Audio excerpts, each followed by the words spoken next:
दोस्तों, हमारे YouTube channel अमृतवाणी में आपका हार्दिक स्वागत है। नमस्कार दोस्तों, आज की कहानी है गरीब भाई बहन। एक गांव में जहां सूरज की किरणें भी मुश्किल से पहुंचती थीं, वहां एक छोटे से घर में 4 भाई बहन रहते थे। सबसे बड़ी राधा, जो अपनी उम्र से कहीं ज्यादा समझदार और मेहनती थी। उसके बाद उसके 3 भाई राम, श्याम और किशन। राम सबसे बड़ा था, थोड़ा जिद्दी लेकिन दिल का अच्छा था। श्याम मझला था, चंचल और सपनों में खोया रहने वाला। और सबसे छोटा किशन, जो अभी भी सिर्फ खेलने कूदने की उम्र में था। उनके माता पिता का निधन हो चुका था और वे अनाथ थे।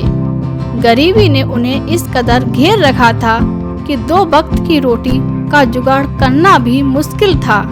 राधा ही थी जो घर चला रही थी। वह सुबह से शाम तक खेतों में मजदूरी करती, लोगों के घरों में काम करती और जो कुछ भी कमा पाती उसी से अपने भाइयों का पेट भरती। वह खुद भूखी रहती थी, लेकिन यही चाहती थी कि उसके भाई भर पेट खाना खा लें। उसके हाथों में छाले पड़ जाते थे, पीठ दुखने लगती थी, लेकिन उसके चेहरे पर कभी सिकन नहीं आती थी। राम, श्याम और किशन अपनी बहन की मेहनत देखते थे, लेकिन गरीबी के कारण वे अक्सर निराश हो जाते थे। कभी कभी राम अपनी बहन की मदद के लिए मजदूरी करने चला जाता था, लेकिन उसकी कमाई बहुत कम होती थी।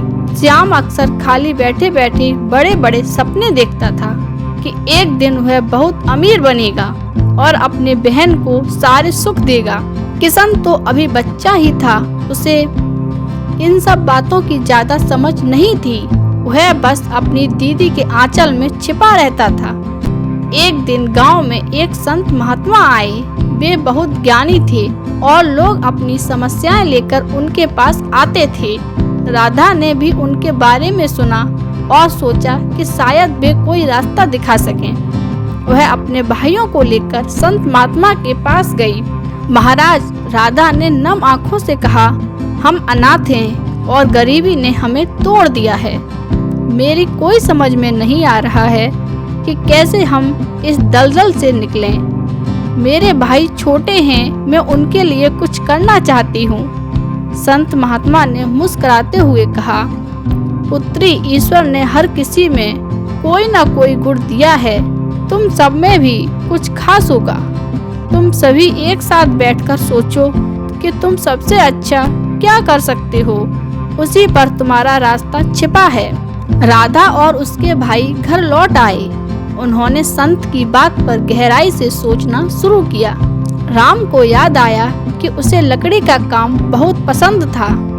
बचपन में वह अक्सर टूटी हुई चीजों को जोड़ता और उनसे कुछ नया बना देता था। उसमें थोड़ी सी शिल्प कला थी। श्याम को याद आया कि उसे कहानियां कहने और सुनने का बहुत शौक था। वह अक्सर बच्चों को अपनी बनाई हुई कहानियां सुनाता था और सब उसकी कहानियों में खो जाते थे। उसमें रचनात्मकता थी। किशन, जो अभी छोटा था, उसे भी बस इतना याद था कि उसे जानवरों से बहुत प्यार था। वह अक्सर गांव के आवारा जानवरों की देखभाल करता था। उसमें दया और सेवा का भाव था। राधा ने जब अपने भाइयों से यह सब सुना तो उसकी आंखों में एक नई चमक आई। उसने कहा, हमें अपना रास्ता मिल गया। अगले दिन से उन्होंने अपनी प्रतिभाओं पर काम करना शुरू कर दिया। राम ने पास के जंगल से थोड़ी लकड़ियां इकट्ठा की और उनसे छोटे छोटे खिलौने बनाना शुरू किया। शुरुआत में उसके हाथ कांप रहे थे, लेकिन धीरे धीरे उसने सुंदर खिलौने बनाए। श्याम ने अपनी कहानियों को कागज पर उतारना शुरू किया। वह उन्हें चित्रों के साथ सजाता था और एक छोटी सी किताब तैयार करता था। किशन ने गांव के बीमार और घायल जानवरों की देखभाल शुरू की। वह उनके घावों पर मरहम लगाता और उन्हें खाना खिलाता। राधा ने भी अपनी मेहनत जारी रखी थी, लेकिन अब उनके भाइयों में भी काम करने की एक नई ऊर्जा थी। वह अपने भाइयों के बनाए खिलौने और कहानियों की किताबें लेकर पास के बाजार में बेचने जाती। किशन की सेवा भाव को देखकर गांव वाले उसकी मदद करने लगे। शुरुआत में संघर्ष बहुत था, कभी कभी खिलौने नहीं बिकते, कभी कभी किताबें नहीं बिकती, लेकिन उन्होंने हार नहीं मानी। राधा अपने भाइयों को हमेशा प्रोत्साहित करती रहती थी। धीरे धीरे राम के हाथ की कला निखरने लगी।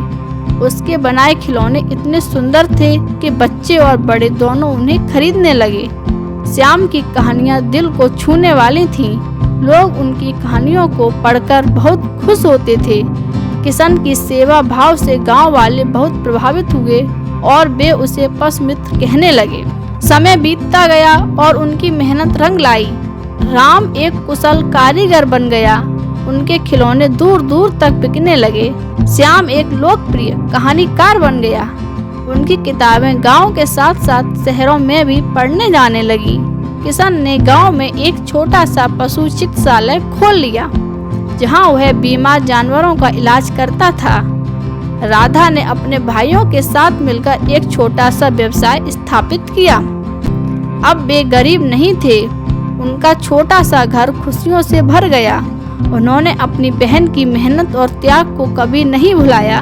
वे जानते थे कि राधा ही थी जिसने उन्हें इस मुकाम तक पहुंचाया था। दोस्तों, हमारी वीडियो अच्छी लगी हो तो ऐसी ही वीडियो देखने के लिए हमारे चैनल को सब्सक्राइब कर लें। धन्यवाद।